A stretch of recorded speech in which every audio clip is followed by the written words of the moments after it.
मी Shivajirao Taware, police निरीक्षक, police station Mukundwadi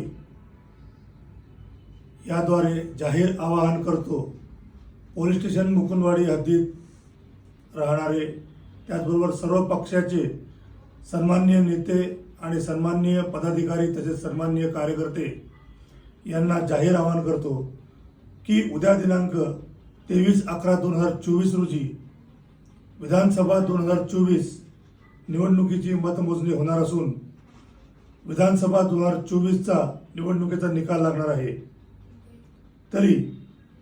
या निवडणुकीत विजयी होणारे उमेदवार यांचे विजयी झाल्याबद्दल उत्साह किंवा जल्लोष साजरा करण्यासाठी रॅली, मिरवणूक काढून किंवा घोषणा देऊन पराभूत उमेदवार किंवा पराभूत पक्षाचे सन्माननीय नेते, पदाधिकारी आणि कार्यकर्ते यांच्या भावना दुखावून कोणताही अनुचित प्रकार होऊ नये, वाद होऊन कायदा व सुव्यवस्था निर्माण होऊ नये याकरिता ही कृती टाळावी, जेणेकरून पोस्टे मुकुंदवाडी हद्दीत कायदा आणि सुव्यवस्था अबाधित राखण्यासाठी, शांतता प्रस्थापित करण्यासाठी एक चांगला पायंडा पाडून